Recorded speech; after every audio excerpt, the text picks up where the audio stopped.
Perkenalkan, saya Nida Yuli Rahmawati, mahasiswa PPG Prajabatan Universitas PGRI Semarang Gelombang 2. Saat ini saya ingin mempresentasikan hasil observasi perkembangan peserta didik SDN Bugangan 3 Semarang. Identitas peserta didik observasi saya, bernama Kansa Hafidoh, kelas 4B, dari SDN Bugangan 3 Semarang. Waktu pelaksanaan observasi, pada hari Senin tanggal 9 dan tanggal 16 Januari tahun 2023, berlokasi di SDN Bugangan 3 Semarang. Fokus observasi yang saya lakukan, meliputi perkembangan fisiologis, psikologis, kognitif, emosi, psikososial, moral, motivasi belajar, etnik dan kultural, status sosial, minat dan gaya belajar peserta didik. Perkembangan fisiologis berkaitan dengan perubahan yang terjadi pada tubuh manusia, seperti menjadi lebih tinggi atau menjadi lebih besar. Perkembangan fisiologis sejalan dengan perkembangan otak dan susunan saraf pusat. Perkembangan tubuh, perkembangan otot kasar, otot halus, koordinasi gerakan motorik kasar, motorik halus dan koordinasi gerakan visual motorik. Hasil observasi dari perkembangan fisiologis. Peserta didik memiliki penglihatan yang baik, dapat melihat membaca di buku maupun di papan tulis. Memiliki porsi tubuh yang baik, dengan tinggi badan 125 cm dan berat badan 33 kg. Motorik peserta didik juga berkembang dengan baik, yaitu ditandai dengan lincah dalam berlari, melompat dan dapat mengendarai sepeda roda 2. Psikologi perkembangan adalah cabang psikologi yang berfokus pada cara manusia berkembang dan berubah selama hidupnya. Perubahan pada perkembangan emosi, kemampuan sosial, dan kognitif yang berubah seiring waktu juga dipelajari. Berdasarkan hasil observasi, peserta didik memiliki psikologis yang baik karena berasal dari latar belakang keluarga yang cukup harmonis. Peserta didik juga mendapatkan dorongan oleh orang tua untuk selalu bersemangat belajar. Selain itu, peserta didik juga memiliki perkembangan kognitif yang sesuai.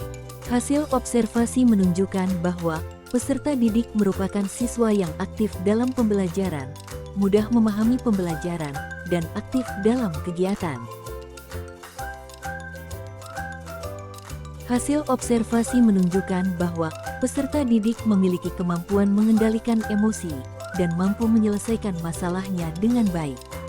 Salah satu cara yang dilakukan, yaitu dengan menceritakan masalahnya pada teman yang ia percaya. Untuk perkembangan psikososial, peserta didik aktif dalam kegiatan pembelajaran. Cara penyampaian pendapat cukup bagus, mudah berinteraksi dengan teman sebaya, tidak suka menyendiri, dan tidak pernah mendapatkan bullying dari orang-orang terdekat. Pada perkembangan moral, peserta didik mudah menerima dan bertanggung jawab dalam masyarakat. Peserta didik juga menjalankan ibadah dengan rutin dan tidak pernah dihukum di sekolah karena dia selalu menaati peraturan di sekolah. Dilihat dari motivasi belajar, peserta didik senang untuk pergi ke sekolah dan termasuk siswa yang tidak cepat puas terhadap hasil yang ia dapatkan, aktif dalam pembelajaran di kelas, dan memiliki motivasi yang tinggi untuk belajar. Etnik dan kultural. Etnik berarti kelompok sosial yang terhubung karena kesamaan keturunan, adat, bahasa, dan sebagainya. Dalam satu kelas terdapat peserta didik dari etnik Jawa dan Sunda. Berdasarkan hasil observasi, peserta didik mampu menghormati peserta didik yang berbeda etnik. Peserta didik berasal dari suku Jawa, mampu berinteraksi dengan bahasa yang baik dengan peserta didik yang berbeda etnik. Kultural dalam Kamus Besar Bahasa Indonesia artinya berhubungan dengan kebudayaan. Peserta didik berperan sebagai anggota suatu masyarakat yang memiliki budaya tertentu, dan sudah barang tentu menjadi pendukung budaya tersebut.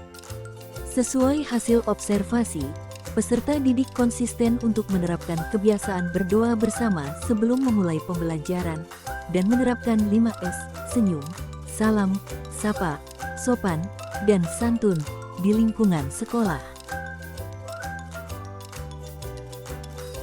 Status sosial. Manusia diciptakan Tuhan dengan diberi rezeki berupa pekerjaan, kesehatan, kekayaan, kedudukan, dan penghasilan yang berbeda-beda. Kondisi seperti ini juga melatar belakangi peserta didik yang ada pada suatu kelas. Peserta didik merasa terpenuhi kebutuhan secara finansialnya. Peserta didik tidak mempermasalahkan terkait kesenjangan sosial di dalam lingkungan belajar, dan mempunyai rasa percaya diri dengan latar belakang sosial yang dimiliki. Minat seseorang, khususnya minat belajar peserta didik, memegang peran yang sangat penting. Sehingga, perlu untuk terus ditumbuh kembangkan sesuai dengan minat yang dimiliki seorang peserta didik. Berdasarkan observasi, peserta didik mengikuti pembelajaran dengan perasaan senang, fokus memperhatikan ketika guru sedang menyampaikan materi, dan tertarik terhadap materi yang disampaikan guru. Gaya belajar. Secara realita, jenis gaya belajar seseorang merupakan kombinasi dari beberapa gaya belajar. Di sini kita mengenal ada 3 gaya belajar, yaitu gaya belajar visual, auditori, dan kinestetik. Berdasarkan hasil observasi, peserta didik telah berkembang sesuai tahapan perkembangannya. Setelah mengetahui karakteristik peserta didik berdasarkan tahapan perkembangannya, diharapkan dapat menjadi bekal bagi guru untuk dapat memberikan pembelajaran sesuai dengan karakteristik atau tahapan perkembangan peserta didik agar tujuan pembelajaran dapat tercapai. Sekian hasil observasi saya, terima kasih.